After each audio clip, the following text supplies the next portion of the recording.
A los accionistas de Berkshire Hathaway Incorporated, Berkshire ganó 42,5 mil millones en 2020 según los principios de contabilidad generalmente aceptados, comúnmente llamados GAAP. Los cuatro componentes de esa cifra son 22 mil millones de ganancias operativas, 5 mil millones de ganancias de capital realizadas, una ganancia de 27 mil millones por un aumento en la cantidad de ganancias de capital netas no realizadas que existen en las acciones que poseemos y, finalmente, una pérdida de 11 mil millones por una reducción en el valor de algunas empresas subsidiarias y afiliadas que poseemos. Todos los elementos se expresan sobre una base después de impuestos. Las ganancias operativas son lo que más cuenta, incluso durante los periodos en los que no son el elemento más importante en nuestro total GAAP. Nuestro enfoque en Berkshire es tanto aumentar este segmento de nuestros ingresos como adquirir empresas grandes y en una situación favorable. El año pasado, sin embargo, no cumplimos con ninguno de los objetivos. Berkshire no realizó adquisiciones importantes y las ganancias operativas cayeron un 9%. Sin embargo, aumentamos el valor intrínseco por acción de Berkshire reteniendo las ganancias y recomprando alrededor del 5% de nuestras acciones. Los dos componentes de los GAAP relativos a las ganancias o pérdidas de capital, ya sean realizadas o no realizadas, fluctúan caprichosamente de un año a otro, reflejando las oscilaciones del mercado de valores. Independientemente de las cifras actuales, Charlie Munger, mi socio desde hace mucho tiempo, y yo creemos firmemente que, con el tiempo, las ganancias de capital de Berkshire derivadas de sus inversiones serán sustanciales. Como he subrayado muchas veces, Charlie y yo consideramos las tenencias de acciones negociables de Berkshire, que a fin de año valían 281 mil millones de dólares, como una colección de empresas. No controlamos las operaciones de esas empresas, pero sí compartimos proporcionalmente su prosperidad a largo plazo. Sin embargo, desde un punto de vista contable, nuestra parte de sus ganancias no se incluye en los ingresos de Berkshire. En cambio, solo lo que estas empresas en las que invertimos nos pagan en dividendos se registra en nuestros libros. Según los GAAP, las enormes sumas que las empresas en las que invertimos retienen en nuestro nombre se vuelven invisibles. Sin embargo, lo que no se ve no debe perderse de vista. Esas ganancias retenidas no registradas suelen generar mucho valor para Berkshire. Las empresas en las que invertimos utilizan los fondos retenidos para expandir su negocio, realizar adquisiciones, saldar deudas y, a menudo, recomprar sus acciones, un acto que aumenta nuestra participación en sus ganancias futuras. Como señalamos en estas páginas el año pasado, las ganancias retenidas han impulsado a las empresas estadounidenses a lo largo de la historia de nuestro país. Lo que funcionó para Carnegie y Rockefeller, a lo largo de los años, también ha obrado su magia para millones de accionistas. Por supuesto, algunas de nuestras empresas invertidas decepcionarán, ya que agregarán poco, si es que agregan algo, al valor de su empresa al retener ganancias. Pero otras ofrecerán más de lo esperado, algunas de ellas de manera espectacular. En conjunto, esperamos que nuestra parte de la enorme pila de ganancias retenidas por las empresas no controladas de Berkshire, lo que otros etiquetarían como nuestra cartera de acciones, finalmente nos proporcione una cantidad igual o mayor de ganancias de capital. A lo largo de nuestros 56 años de gestión, esa expectativa se ha cumplido. El último componente de nuestra cifra GAAP, esa horrible reducción de 11 mil millones de dólares, es casi en su totalidad la cuantificación de un error que cometí en 2016. Ese año, Berkshire compró Precision Cast Parts, PCC, y pagué demasiado por la empresa. Nadie me engañó de ninguna manera. Simplemente fui demasiado optimista sobre el potencial de ganancias normalizado de PCC. El año pasado, mi error de cálculo quedó al descubierto por los acontecimientos adversos en toda la industria aeroespacial, la fuente más importante de clientes de PCC. Al comprar PCC, Berkshire compró una excelente empresa, la mejor en su sector. Mark Donegan, director ejecutivo de PCC, es un gerente apasionado que siempre pone en la empresa la misma energía que antes de que la compráramos. Tenemos suerte de tenerlo al mando. Creo que estaba en lo cierto al concluir que PCC, con el tiempo, obtendría buenos rendimientos de los activos tangibles netos utilizados en sus operaciones. Sin embargo, me equivoqué al juzgar la cantidad promedio de ganancias futuras y, en consecuencia, me equivoqué en mi cálculo del precio adecuado a pagar por la empresa. PCC está lejos de ser mi primer error de ese tipo, pero es un gran error.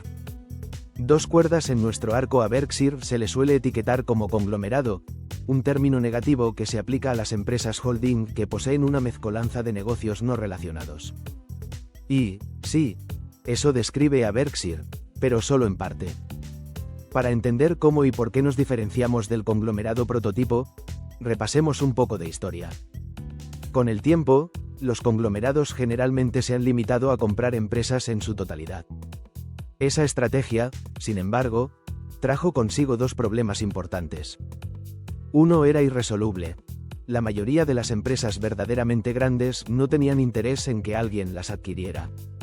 En consecuencia, los conglomerados ávidos de acuerdos tuvieron que centrarse en empresas mediocres que carecían de fortalezas competitivas importantes y duraderas. Ese no era un gran estanque en el que pescar. Más allá de eso, a medida que los conglomerados se sumergían en este universo de empresas mediocres, a menudo se veían obligados a pagar primas de control asombrosas para atrapar a su presa. Los aspirantes a conglomerados sabían la respuesta a este problema de sobrepago, simplemente necesitaban fabricar un stock propio enormemente sobrevaluado que pudieran usar como moneda para adquisiciones costosas.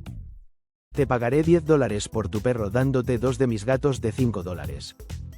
A menudo, las herramientas para fomentar la sobrevaloración de las acciones de un conglomerado implicaban técnicas promocionales y maniobras contables, imaginativas, que, en el mejor de los casos, eran engañosas y que a veces cruzaban la línea del fraude.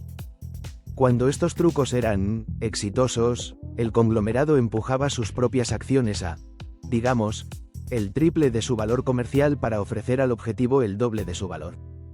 Las ilusiones de inversión pueden continuar durante un tiempo sorprendentemente largo.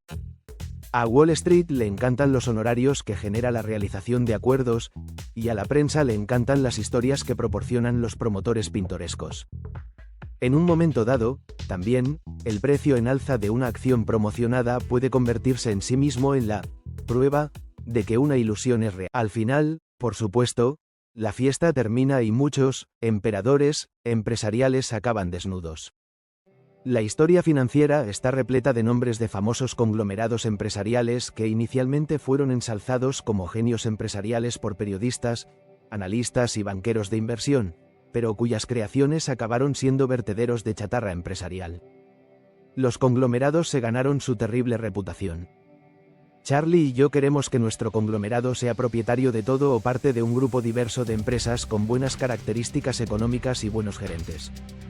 Sin embargo, para nosotros no es importante que Berkshire controle o no estas empresas. Me llevó un tiempo darme cuenta. Pero Charlie y también mi lucha de 20 años con la operación textil que heredé en Berkshire finalmente me convenció de que poseer una porción no controladora de una empresa maravillosa es más rentable, más agradable y mucho menos trabajo que luchar con el 100% de una empresa marginal. Por esas razones, nuestro conglomerado seguirá siendo una colección de empresas controladas y no controladas. Charlie y yo simplemente invertiremos su capital en lo que creamos que tenga más sentido, en función de las fortalezas competitivas duraderas de una empresa, las capacidades y el carácter de su administración y el precio. Si esa estrategia requiere poco o ningún esfuerzo de nuestra parte, tanto mejor. A diferencia del sistema de puntuación utilizado en las competiciones de saltos de trampolín, en las actividades empresariales no se otorgan puntos por el grado de dificultad. Además, como advirtió Ronald Reagan, se dice que el trabajo duro nunca mató a nadie, pero yo digo por qué correr el riesgo.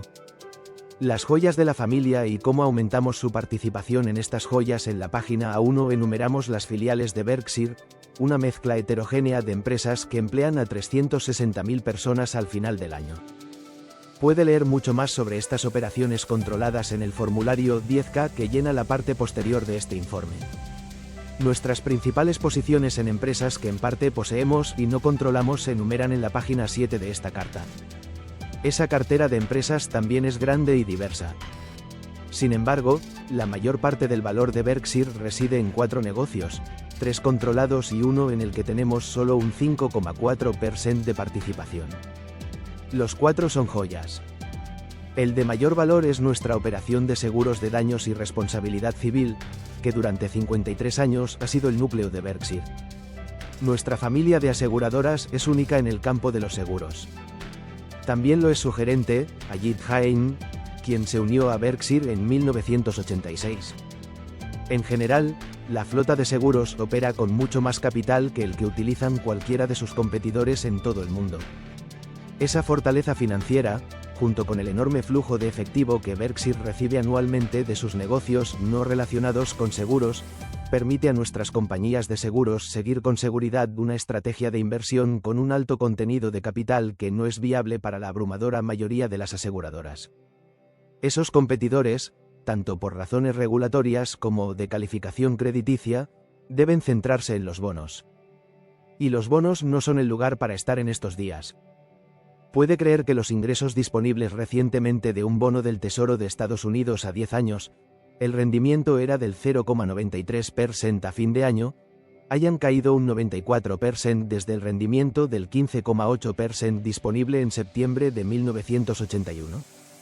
En ciertos países grandes e importantes, como Alemania y Japón, los inversores obtienen un rendimiento negativo sobre billones de dólares de deuda soberana.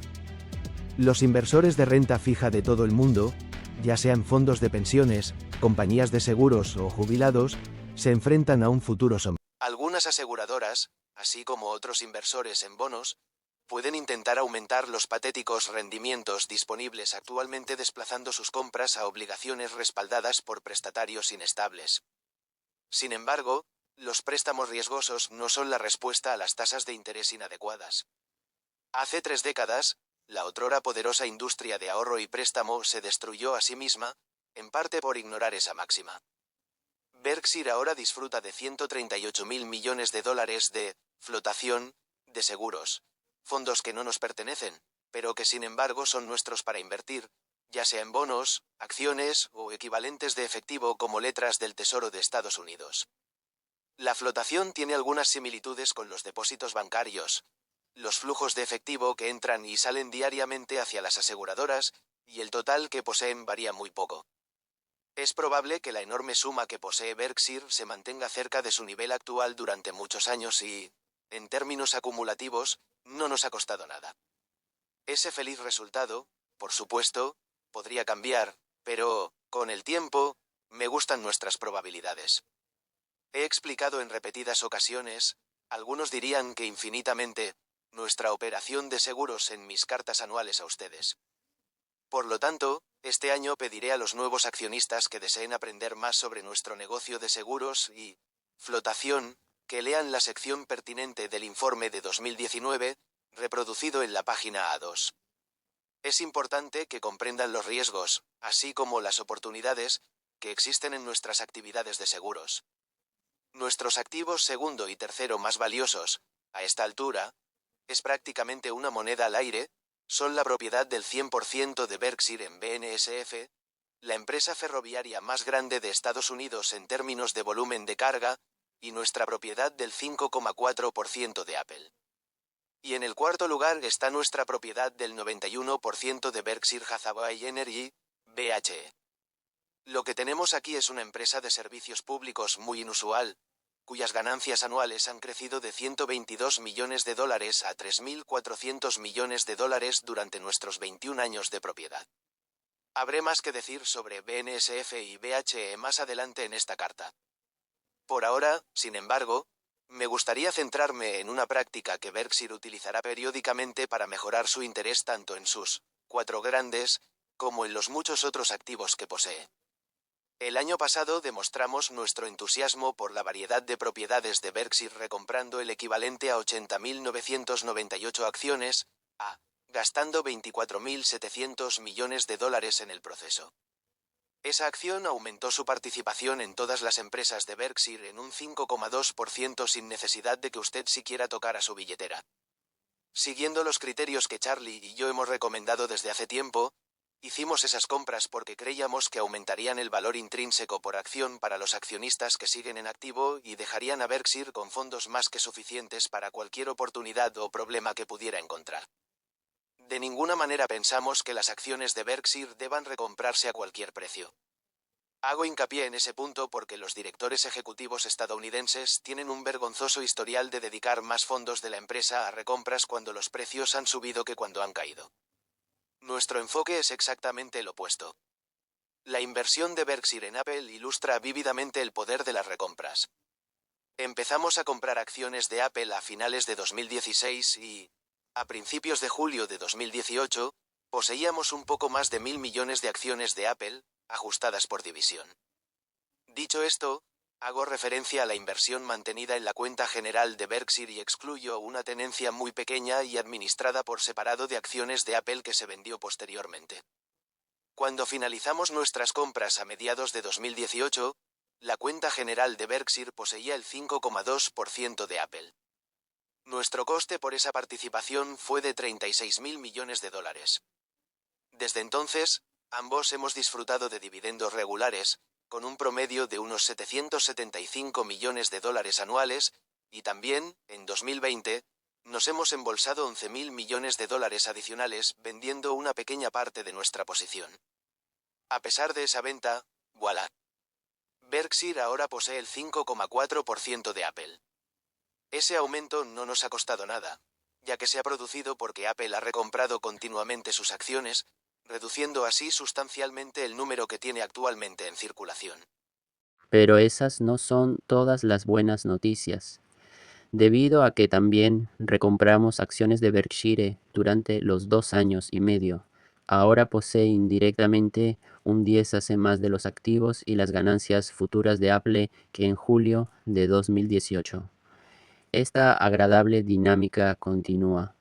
Berkshire ha recomprado más acciones desde fin de año y es probable que reduzca aún más su recuento de acciones en el futuro. Apple ha declarado públicamente su intención de recomprar también sus acciones. A medida que se produzcan estas reducciones, los accionistas de Berkshire no solo tendrán una mayor participación en nuestro grupo de seguros y en BenfIB, sino que también verán que su propiedad indirecta de Apple aumenta. Las matemáticas de las recompras se desgastan lentamente, pero pueden ser poderosas con el tiempo. El proceso ofrece una manera sencilla para que los inversores posean una porción cada vez mayor de empresas excepcionales. Y como nos aseguró una sensual Mae West, demasiado de algo bueno puede ser maravilloso. Inversiones a continuación. Enumeramos nuestras 15 inversiones en acciones ordinarias que al final del año fueron las más grandes en valor de mercado. Excluimos nuestra participación en Kraft Heinz de 325 millones de acciones, porque Berkshire es parte de un grupo de control y, por lo tanto, debe contabilizar esa inversión utilizando el método de participación.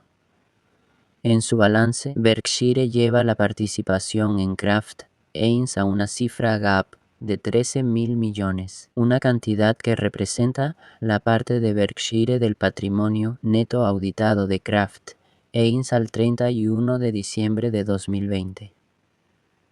Sin embargo, tenga en cuenta que el valor de mercado de nuestras acciones en esa fecha era solo 11.000 millones de dólares. Una historia de dos ciudades. Las historias de éxito abundan en todo Estados Unidos. Desde el nacimiento de nuestro país, personas con una idea, ambición y, a menudo, solo una miseria de capital han tenido éxito más allá de sus sueños al crear algo nuevo o al mejorar la experiencia del cliente con algo antiguo. Charlie y yo viajamos por todo el país para unirnos a muchas de estas personas o sus familias. En la costa oeste, comenzamos la rutina en 1972 con nuestra compra de caramelos See's.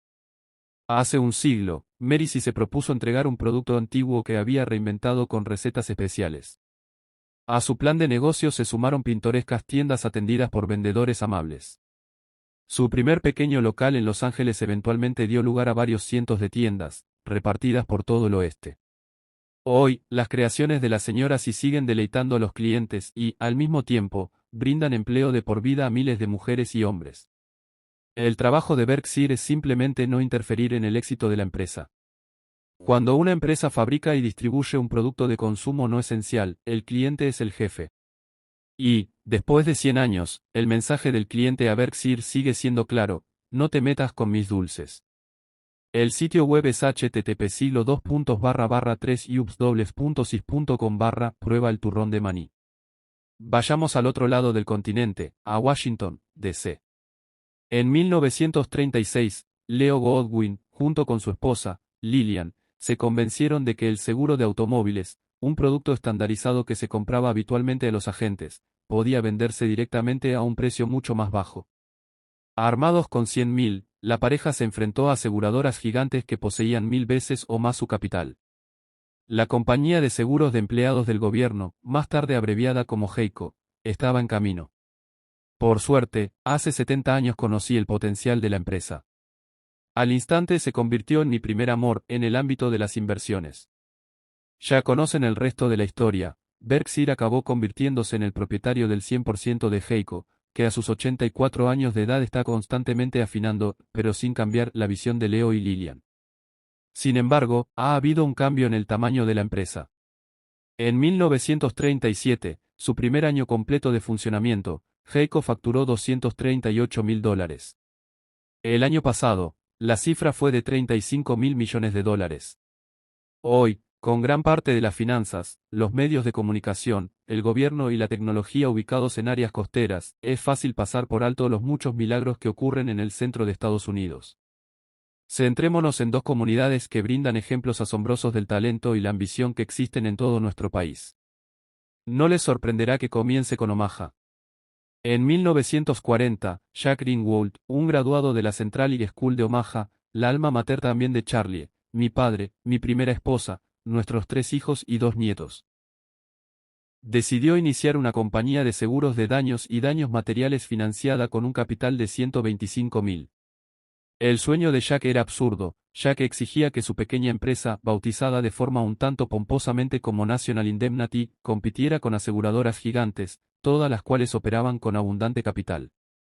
Además, esos competidores estaban sólidamente atrincherados con redes nacionales de agentes locales bien financiados y establecidos desde hacía mucho tiempo. Según el plan de Jack, National Indemnity, a diferencia de GEICO, utilizaría cualquier agencia que se dignara a aceptarlo y en consecuencia no disfrutaría de ninguna ventaja de costos en su adquisición de negocios. Para superar esas formidables desventajas, National Indemnity se centró en los riesgos excéntricos, que los grandes consideraban poco importantes. Y, sorprendentemente, la estrategia tuvo éxito. Jack era honesto, astuto, agradable y un poco peculiar. En particular, no le gustaban los reguladores. Cuando periódicamente se enojaba con su supervisión, sentía la urgencia de vender su empresa. Afortunadamente, yo estaba cerca en una de esas ocasiones. A Jack le gustó la idea de unirse a Berkshire, e hicimos un trato en 1967, y tardamos 15 minutos en llegar a un acuerdo. Nunca pedí una auditoría. Hoy, National Indemnity es la única empresa del mundo preparada para asegurar ciertos riesgos gigantescos. Y, sí, sigue teniendo su sede en Omaha, a unos pocos kilómetros de la oficina central de Berkshire. A lo largo de los años, hemos comprado 4 empresas más de familias de Omaha, la más conocida de ellas es Nebraska Furniture Mart, NFM.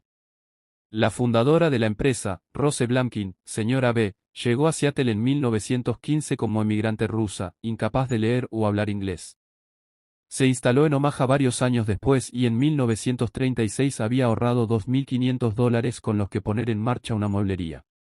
Los competidores y proveedores la ignoraron y por un tiempo su juicio pareció correcto. La Segunda Guerra Mundial paralizó su negocio. A fines de 1946, el patrimonio neto de la empresa había crecido a solo $72,264.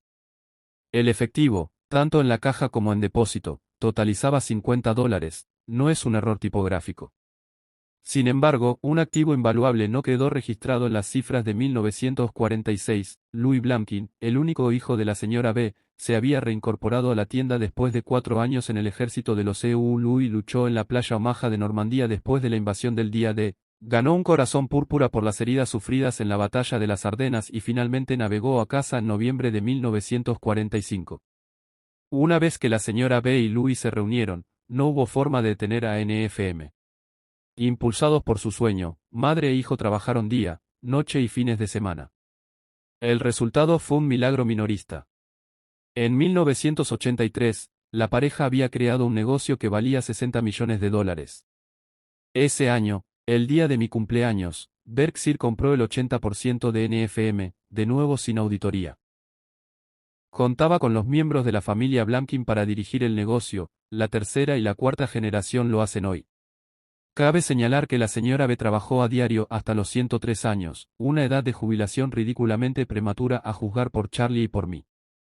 NFM ahora posee las 3 tiendas de muebles para el hogar más grandes de Estados Unidos. Cada una estableció un récord de ventas en 2020, una hazaña lograda a pesar del cierre de las tiendas de NFM durante más de 6 semanas debido al COVID-19. Una postdata a esta historia lo dice todo. Cuando la gran familia de la señora B se reunía para las comidas navideñas, ella siempre pedía que cantaran una canción antes de comer. Su selección nunca variaba, God Bless America, de Irving Berlin. Movámonos un poco al este, a Knoxville, la tercera ciudad más grande de Tennessee. Allí, Berkshire es propietario de 2 empresas notables, Clayton Homes, 100% de su propiedad, y Pilot Travel Centers, 38% de su propiedad en la actualidad, pero en camino a alcanzar el 80% en 2023. Cada empresa fue fundada por un joven que se había graduado de la Universidad de Tennessee y se quedó en Knoxville. Ninguna de ellas tenía una cantidad significativa de capital ni padres adinerados. Pero, ¿y qué? Hoy, Clayton y Pilot tienen cada uno ganancias anuales antes de impuestos de más de $1.000 millones. Juntos emplean a unos 47.000 hombres y mujeres. Jim Clayton, después de varias otras aventuras comerciales, fundó Clayton Homes con un presupuesto muy limitado en 1956, y Big Jim Haslam inició lo que se convirtió en Pilot Travel Centers en 1958 comprando una estación de servicio por $6.000. Cada uno de los hombres trajo más tarde al negocio a un hijo con la misma pasión, valores e inteligencia que su padre. A veces hay una magia en los genes. Big Jim Haslam, que ahora tiene 90 años, ha escrito recientemente un libro inspirador en el que relata cómo el hijo de Jim Clayton, Kevin, animó a los Haslam a vender una gran parte de Pilot a Berkshire. Todo minorista sabe que los clientes satisfechos son los mejores vendedores de una tienda. Eso es cierto también cuando las empresas cambian de manos. La próxima vez que vuele sobre Knoxville u Omaha, quites el sombrero ante los Clayton, Haslam y Blamkins, así como ante el ejército de empresarios exitosos que pueblan cada parte de nuestro país. Estos constructores necesitaban el marco estadounidense para la prosperidad, un experimento único cuando se diseñó en 1789 para alcanzar su potencial. A su vez, Estados Unidos necesitaba ciudadanos como Jim C., Jim H., la señora B. y Louis para lograr los milagros que buscaban nuestros padres fundadores. Hoy, muchas personas forjan milagros similares en todo el mundo, creando una expansión de prosperidad que beneficia a toda la humanidad.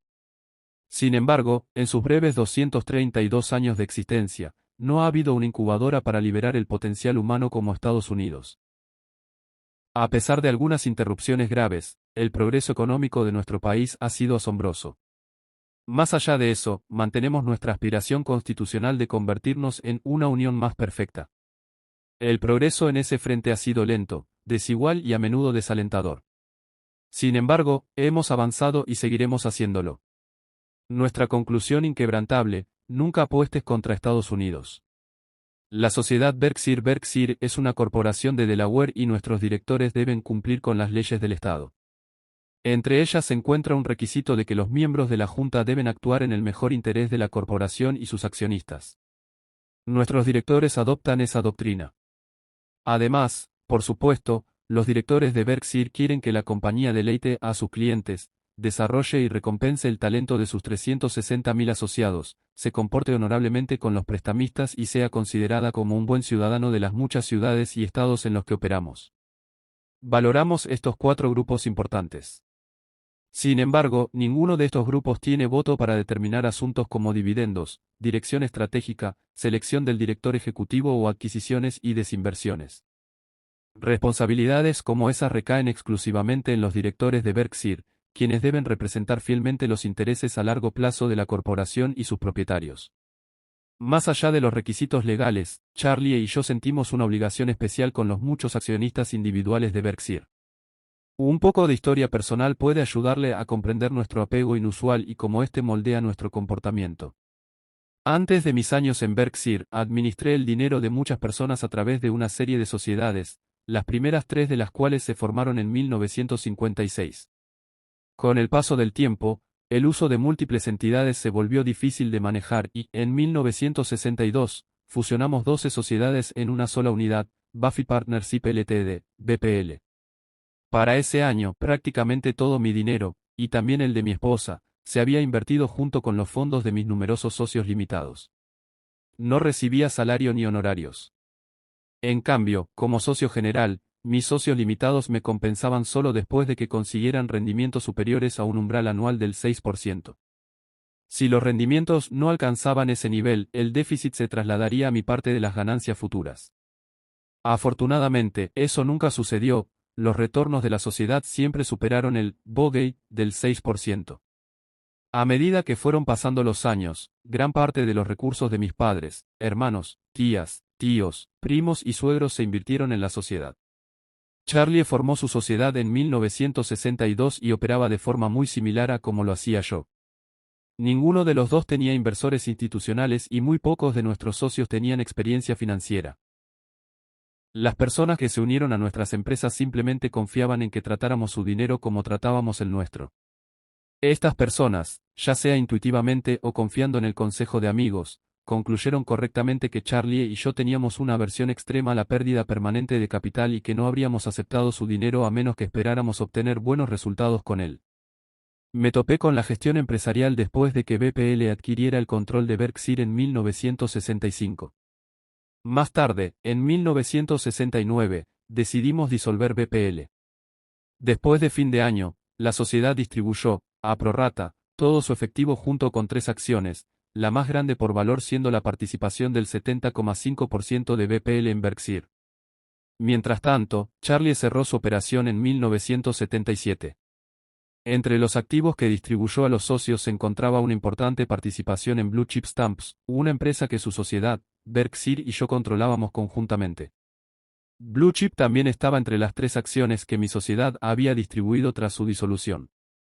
En 1983, Berkshire y Blue Chip se fusionaron, lo que amplió la base de accionistas registrados de Berkshire de 1900 a 2900. Charlie y yo queríamos que todos, antiguos, nuevos y potenciales accionistas, estuvieran en la misma página. Por lo tanto, el informe anual de 1983, al principio, expuso los principios comerciales principales de Berkshire. El primer principio comenzaba así: aunque nuestra forma es corporativa, nuestra actitud es de asociación. Eso definió nuestra relación en 1983, y la define hoy. Charlie y yo, y también nuestros directores, creemos que este lema le servirá a Berkshire durante muchas décadas por venir. La propiedad de Berkshire ahora reside en 5 grandes cubos, uno ocupado por mí como una especie de fundador. Ese cubo seguramente se vaciará a medida que las acciones que poseo se distribuyan anualmente a varias organizaciones benéficas. 2 de los 4 cubos restantes están ocupados por inversores institucionales, cada uno de los cuales maneja el dinero de otras personas. Sin embargo, ahí es donde termina la similitud entre esos cubos, sus procedimientos de inversión no podrían ser más diferentes.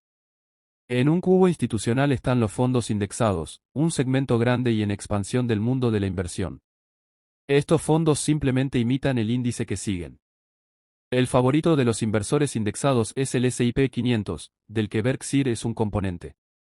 Los fondos indexados, cabe destacar, poseen acciones de Berkshire simplemente porque están obligados a hacerlo. Están en piloto automático, comprando y vendiendo solo con fines de ponderación. En el otro cubo institucional están los profesionales que administran el dinero de sus clientes, ya sea que esos fondos pertenezcan a individuos ricos, universidades, jubilados o quien sea. Estos gestores profesionales tienen el mandato de trasladar fondos de una inversión a otra en función de su criterio en cuanto a valoración y perspectivas. Se trata de una ocupación honorable, aunque difícil. Estamos encantados de trabajar para este grupo activo, mientras ellos buscan un mejor lugar para invertir los fondos de su clientela. Algunos gestores, sin duda, tienen un enfoque a largo plazo y realizan transacciones con muy poca frecuencia. Otros utilizan ordenadores que emplean algoritmos que pueden dirigir la compra o venta de acciones en un nanosegundo. Algunos inversores profesionales van y vienen en función de sus juicios macroeconómicos. Nuestro cuarto grupo está formado por accionistas individuales que operan de forma similar a los gestores institucionales activos que acabo de describir. Estos propietarios, comprensiblemente, piensan en sus acciones de Berkshire como una posible fuente de fondos cuando ven otra inversión que les entusiasma. No tenemos ningún problema con esa actitud, que es similar a la forma en que vemos algunas de las acciones que poseemos en Berkshire. Dicho todo esto, Charlie y yo seríamos menos que humanos si no sintiéramos una afinidad especial con nuestro quinto grupo, los más de 1 millón de inversores individuales que simplemente confían en nosotros para representar sus intereses, sea cual sea el futuro que les depare. Se han unido a nosotros sin intención de irse, adoptando una mentalidad similar a la de nuestros socios originales. De hecho, muchos inversores de nuestros años de sociedad y barra diagonal o sus descendientes, siguen siendo propietarios sustanciales de Berkshire. Un prototipo de esos veteranos es Stan Trulsen, un oftalmólogo alegre y generoso de Omaha, así como amigo personal, que cumplió 100 años el 13 de noviembre de 2020. En 1959, Stan, junto con otros 10 médicos jóvenes de Omaha, formaron una sociedad conmigo. Los médicos etiquetó creativamente su empresa como MD Ltd. Todos los años, se unían a mi esposa y a mí para una cena de celebración en nuestra casa.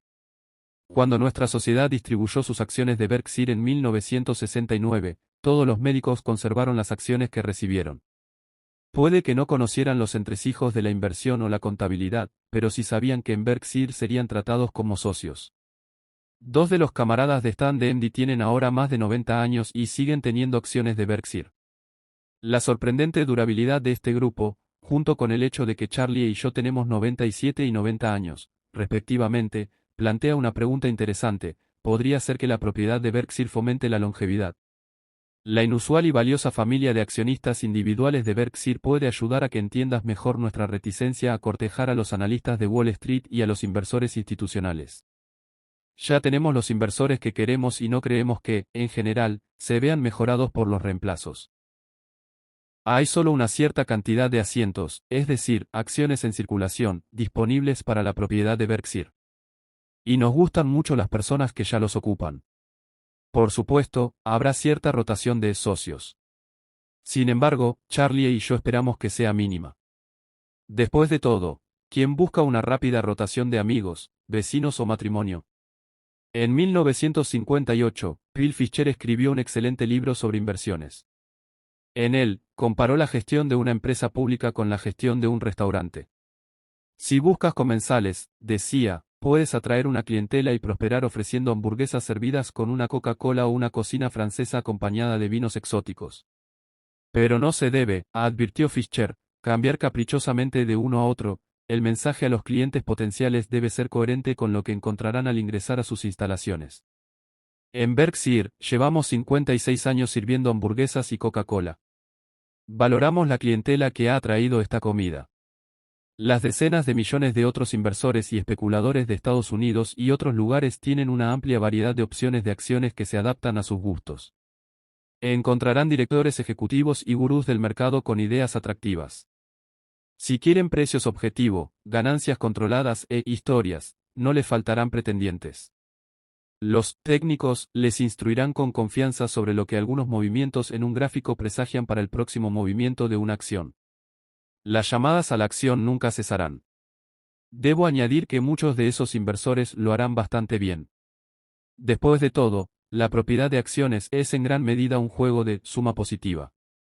De hecho, un mono paciente y sensato, que construye una cartera lanzando 50 dardos a un tablero que enumera todos los índices S&P 500, disfrutará, con el tiempo, de dividendos y ganancias de capital, siempre y cuando nunca se sienta tentado a hacer cambios en sus selecciones originales.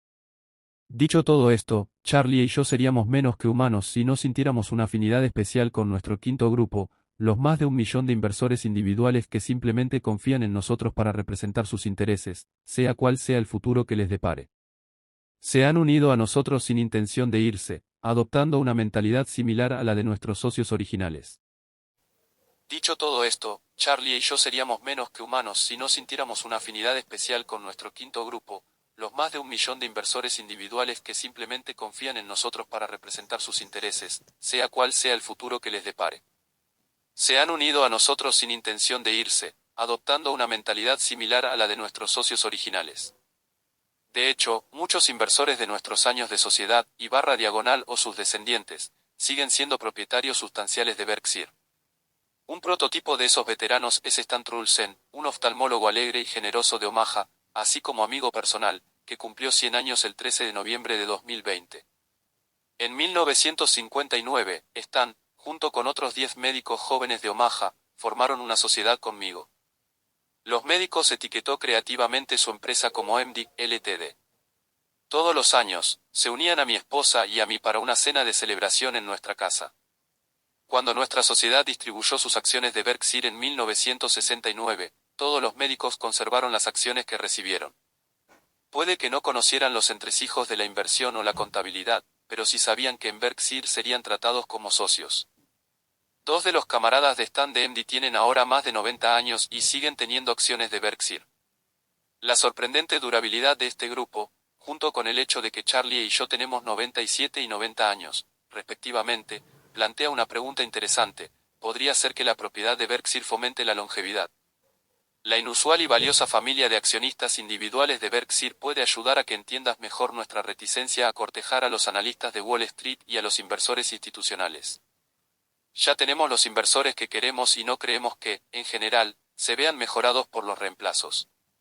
Hay solo una cierta cantidad de asientos, es decir, acciones en circulación, disponibles para la propiedad de Berkshire.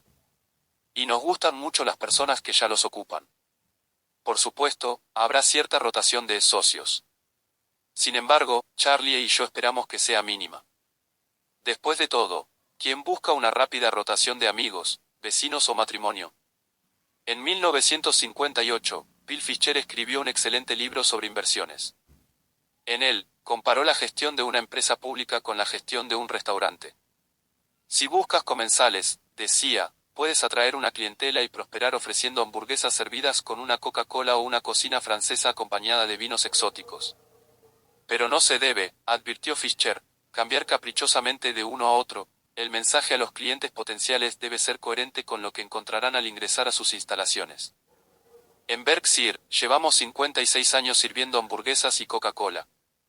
Valoramos la clientela que ha atraído esta comida.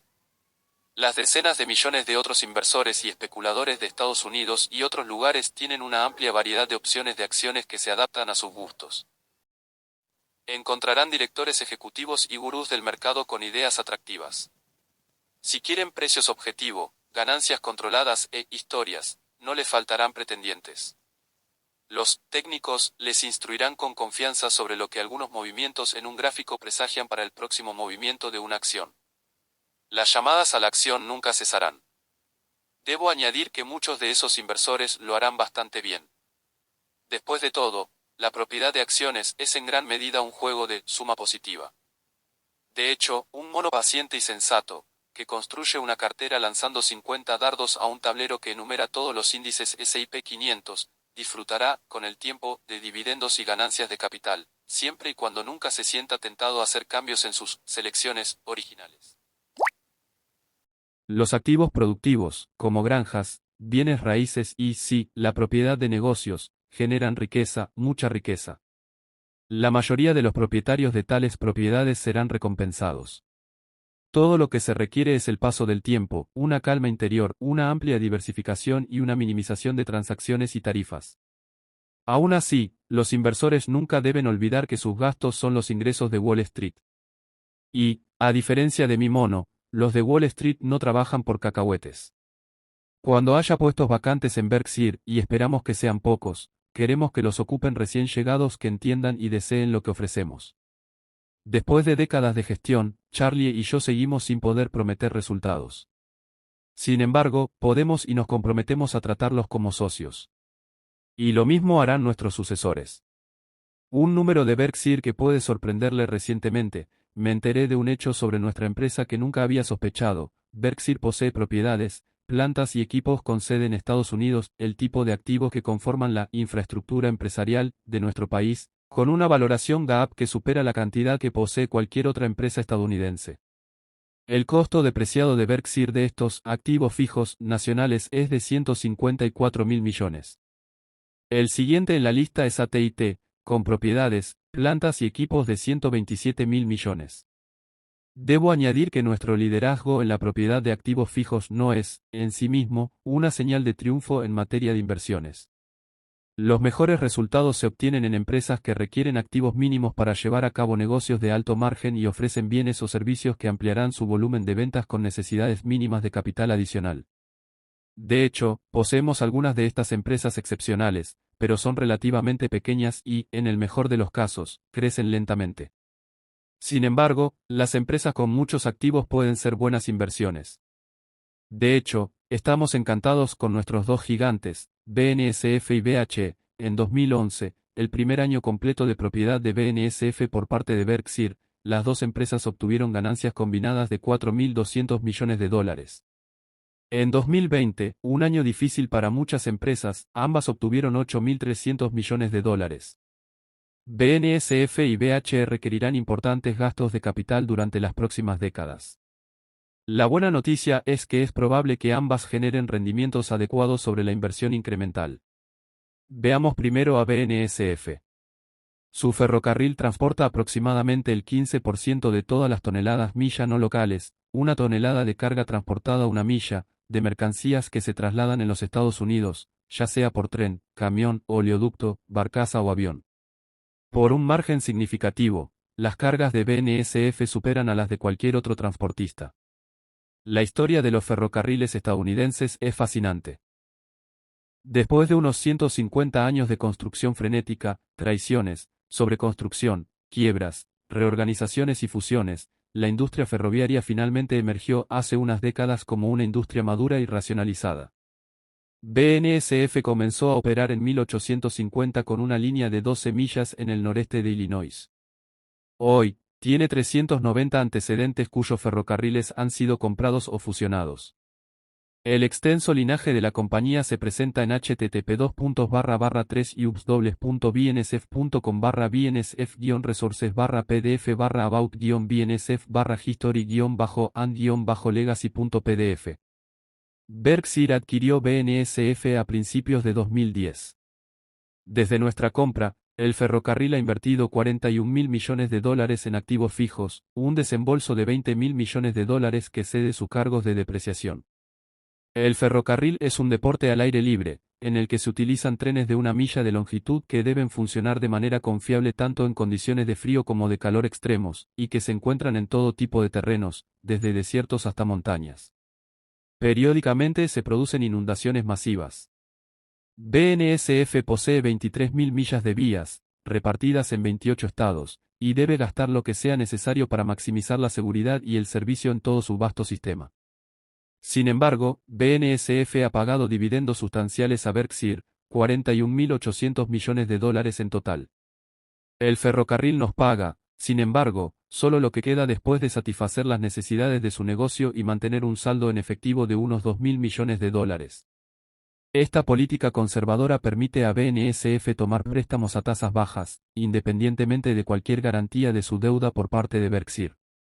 Una palabra más sobre BNSF. El año pasado, Carl Icke, su director ejecutivo, y su segunda, Katie Farmer, hicieron un trabajo extraordinario al controlar los gastos mientras navegaban por una recesión significativa en los negocios. A pesar de una disminución del 7% en el volumen de bienes transportados, los dos en realidad aumentaron el margen de beneficio de BNSF en 2,9 puntos porcentuales. Carl, como se había planeado desde hace tiempo, se jubiló a fin de año y Katie asumió el cargo de directora ejecutiva. Su ferrocarril está en buenas manos. BHE, a diferencia de BNSF, no paga dividendos sobre sus acciones ordinarias, una práctica muy inusual en la industria de servicios públicos eléctricos. Esa política espartana se ha mantenido durante los 21 años que hemos sido propietarios. A diferencia de los ferrocarriles, las empresas eléctricas de nuestro país necesitan una renovación masiva cuyos costos finales serán asombrosos. El esfuerzo absorberá todas las ganancias de BHE durante las próximas décadas. Aceptamos el desafío y creemos que la inversión adicional será recompensada adecuadamente. Permítanme contarles sobre uno de los esfuerzos de BHE, su compromiso de $18.000 millones para reestructurar y expandir una parte sustancial de la red obsoleta que ahora transmite electricidad por todo el oeste. BHE comenzó este proyecto en 2006 y espera que esté terminado para 2030, sí, 2030. La llegada de la energía renovable convirtió nuestro proyecto en una necesidad social. Históricamente, la generación de electricidad basada en carbón que prevaleció durante mucho tiempo se ubicaba cerca de grandes centros de población. Sin embargo, los mejores sitios para el nuevo mundo de la generación eólica y solar a menudo se encuentran en áreas remotas. Cuando BHE evaluó la situación en 2006, no era ningún secreto que se debía hacer una gran inversión en líneas de transmisión occidentales. Sin embargo, muy pocas empresas o entidades gubernamentales estaban en posición financiera para levantar la mano después de calcular el costo del proyecto. Cabe señalar que la decisión de BHE de seguir adelante se basó en su confianza en los sistemas políticos, económicos y judiciales de Estados Unidos. Se necesitaban invertir miles de millones de dólares antes de que se pudieran obtener ingresos significativos. Las líneas de transmisión tenían que cruzar las fronteras de los estados y otras jurisdicciones, cada una con sus propias reglas y circunscripciones. BHE también necesitaría tratar con cientos de propietarios de tierras y ejecutar contratos complicados tanto con los proveedores que generaban energía renovable como con las empresas de servicios públicos lejanas que distribuirían la electricidad a sus clientes. Había que incorporar a los intereses en pugna y a los defensores del viejo orden, junto con visionarios poco realistas que deseaban un mundo instantáneamente nuevo. Tanto las sorpresas como los retrasos eran inevitables. Pero también era seguro que BHE tenía el talento gerencial, el compromiso institucional y los medios financieros para cumplir sus promesas. Aunque pasarán muchos años antes de que se complete nuestro proyecto de transmisión occidental, hoy estamos buscando otros proyectos de tamaño similar para emprender. Sean cuales sean los obstáculos, BHE será líder en el suministro de energía cada vez más limpia. La reunión anual el año pasado, el 22 de febrero, les escribí sobre nuestros planes para una reunión anual de gala. En menos de un mes, el programa quedó descartado. Nuestro grupo de la oficina central, dirigido por Melissa Sapiro y Mark Hamburg, director financiero de Berkshire, se reagrupó rápidamente. Milagrosamente, sus improvisaciones funcionaron. Greg Abel, uno de los vicepresidentes de Berkshire, se unió a mí en el escenario frente a un estadio oscuro, 18.000 asientos vacíos y una cámara. No hubo ensayo, Greg y yo llegamos unos 45 minutos antes de la hora del espectáculo. Debbie Bosanek, mi increíble asistente, quien se unió a Berkshire hace 47 años a los 17. Había preparado unas 25 diapositivas con diversos datos y cifras que yo había recopilado en casa. Un equipo anónimo, pero altamente capacitado de operadores de computadora y cámara proyectoras diapositivas en la pantalla, en el orden correcto. Yao transmitió el evento a una audiencia internacional rico. Becky Kick, de la CNBC, operando desde su casa en Nueva Jersey. Seleccionó preguntas entre miles que los accionistas habían enviado previamente o que los espectadores le habían enviado por correo electrónico. Durante las 4 horas que Greg y yo estuvimos en el escenario, el dulce de cacahuete y el Food GDC, junto con la Coca-Cola, nos dieron energía. Este año, el 1 de mayo, planeamos ir un paso más allá. Una vez más, confiaremos en Yao y la CNBC para un rendimiento impecable. Yao comenzará a transmitir en vivo a la 1 de la tarde. Hora del este. Simplemente visite finance.yao.com. Nuestra reunión formal comenzará a las 17 horas y finalizará a las 17:30. Antes, entre las 13:30 y las 17. Responderemos a sus preguntas según las transmita Becky. Como siempre, no sabemos con antelación qué preguntas se formularán. Envíen sus comentarios a bircalish@cnbc.com. Yao finalizará después de las 17:30. Y ahora, redoble de tambores. Por favor, una sorpresa. Este año, nuestra reunión se celebrará en Los Ángeles Show. Y Charlie estará conmigo en el escenario, ofreciendo respuestas y observaciones durante las 3 horas y media del turno de preguntas. Lo extrañé el año pasado, y lo que es más importante, ustedes claramente lo extrañaron. Nuestros otros invaluables vicepresidentes, Afid, Hein y Greg Abel, estarán con nosotros para responder preguntas relacionadas con sus áreas de especialización. Únase a nosotros a través de Yao. Dirija sus preguntas difíciles a Charlie. Nos divertiremos y esperamos que usted también. Mejor aún, por supuesto, será el día en que nos demos cara a cara. Que espero y confío en que sea en 2022. Los ciudadanos de Omaha, nuestras filiales expositoras y todos en la oficina central estamos deseando recibirlos de vuelta para una reunión anual auténtica, al estilo Berkshire. 27 de febrero de 2021. Warren Buffett, presidente de la Junta Directiva.